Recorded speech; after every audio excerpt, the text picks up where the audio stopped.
কি আর বলবো ভাই, ঠিক আছে মানে দুজন এক ক্লাসে লেখাপড়া করছি, এ প্লাস একই ক্লাসে পড়াশোনা করছি। উল্টা টিভির পক্ষ থেকে সবাইকে জানাই আন্তরিক শুভেচ্ছা ও অভিনন্দন। সবাই থাম্বনেলে দেখেছেন যে একটা ভাই এসএসসি পরীক্ষা দিয়েছে এবং A+ ডান, দেখেছেন থাম্বনেলে A+ ডান, বাট আমি তারে পাইলাম না। তো তার সাথে কিন্তু দেখা হয়ে গেছে মানে তার সাথে আমার দেখা হচ্ছে বা হবে। আপনারা সবাই আমার সাথে থাকবেন এবং তার সাক্ষাৎকার নেব এবং তার কথাবার্তা আমরা শুনবো, সে কি বলে আর তারে পাইলো না এরকম কেন বললো। সবাই আসবেন আমার সাথে, তার সাথে দেখা করতে।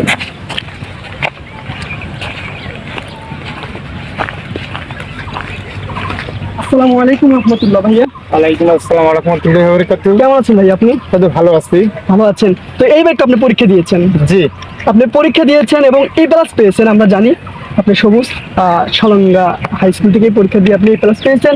তো A+ পেয়েছেন, কিন্তু এই কথাটা কেন বলেছেন যে A+ পাইলাম কিন্তু তারে পাইলাম না? মানে তারে পাইলাম না বলতে এইটা কি বুঝাইছেন, একটু আমাদের সাথে শেয়ার করতে পারেন? পাইছি কি আর বলবো ভাই, ঠিক আছে মানে দুজন এক ক্লাসে লেখাপড়া করছি, এ প্লাস একই ক্লাসে পড়াশোনা মানে করছেন? একই ক্লাসে লেখাপড়া করছি এক জায়গায়।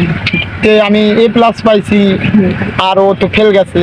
ও মানে আপনি A+ পাইছেন, সে ফেল গেছে? A+ পাইছি আর ওই মেয়ে মানে ফেল গেছে। হ্যাঁ, যার কারণে ওর বাপ মা মনে করেন যে বিয়ে শাদী দিয়েছে, তখন আমি কি করবো। বাট কষ্ট এখন আমি A+ পাইছি, কিন্তু আমি যদি খারাপের ধান্দায় যাই তাহলে তো আর হবে না। জি ভাই, আপনি পড়াশোনা করতে হবে কারণ পড়াশোনা আরো করতে হবে, কারণ আমি তো A+ পাইছি, এখন তো আর আমার খারাপের ধান্দায় যাওয়া যাবে না। জি না।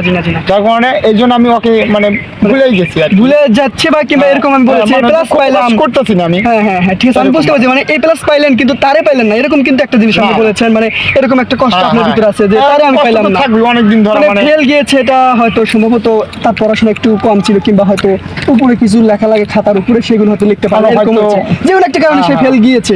তো তার জন্য এত কষ্ট হচ্ছে, মানে বুঝতে পারছি যে এরকম বলা যে তারে আমি পাইলাম না। তো A+ পেয়েছেন, এখন ভবিষ্যতে আরো ভালো কিছু করা অবশ্যই দোয়া করবেন আপনারা। তার বাবা মা তো বোঝে না যে, কারণ ভাই সেম ইয়ারে প্রেম করা মানে একসাথে পড়ে একসাথে একই বয়সে প্রেম করা, তাকে বিয়ে করা কিন্তু একটা কঠিন ব্যাপার হয়ে যায়। তার সাথে আপনার রিলেশন, অর্থাৎ তার সাথে প্রেম করেছেন কয় বছর?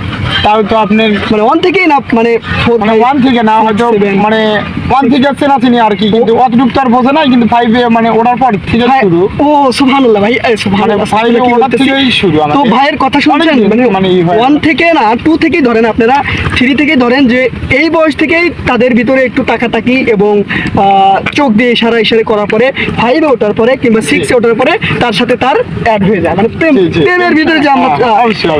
তো ভাইয়ের সাথে কিন্তু দেখা হচ্ছে, ভাই কিন্তু হাসতেছে, কিন্তু তার মন থেকে কিন্তু হাসিটা বের হচ্ছে না। মানে এসএসসি পরীক্ষা দিয়েছি, এবার কিন্তু প্লাসের হার খুবই কম।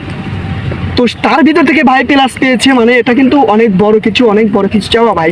তার ভিতর থেকে তার যে জিএফ, অর্থাৎ তার যে গার্লফ্রেন্ড, সে কিন্তু ফেল গিয়েছে, বাট সে আমার সাথে কথা বলতেছে, কিন্তু মনে কিন্তু ঠিকই কষ্ট আছে যে তার বিয়ে হয়ে গেছে। মানে ওই ফেল যাওয়ার পরের দিনই তার মানে বিয়ে ঠিকঠাক হয়ে গেছে, বিয়ে আর বাপ মানে দিয়ে দিব আর কি, মানে সবকিছু করে দিয়েছে। পড়াশোনাই বাপ, পড়াশোনা বাদটা আমরা তাকে আর আপনি পাচ্ছেন না, কথা শেষ। না জি না। তো ভাই বুঝতে পারছেন সে পাচ্ছে না, হয়তো এরকম কিছু করে দিয়ে গেছে যে মেয়ে অন্যজন হয়ে গেছে।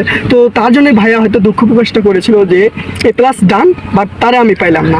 তো এখানে দোয়া করার কিছু নাই ভাইয়া, আমি দোয়া করি যে আপনি ভবিষ্যতে বড় কিছু হন, আরো ভালো কিছু হন, এটাই দোয়া করি। কারণ সেই মেয়ের জন্য তো দোয়া করে এটা হারাম না।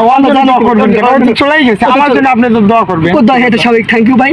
তার জন্য দোয়া করতে পারছি না, মানে সে ভালো থাকুক, আমরা এটাই সে ভালো থাকুক। হয়তো মন থেকে হয়তো সংসার করে খাক, মন থেকে হয়তো আমরা চাচ্ছি না সে ভালো থাকুক, কিন্তু এটা আমাদের বলতেই হবে সে ভালো থাকুক। সো আপনি আগামীতে আরো ভালো কিছু করেন, এটাই আমরা আশা করি। তো আমার উল্টা টিভির পক্ষ থেকে আপনাকে অসংখ্য ধন্যবাদ এই সাক্ষাৎকার দেওয়ার জন্য। ভালো থাকবেন ভাইয়া।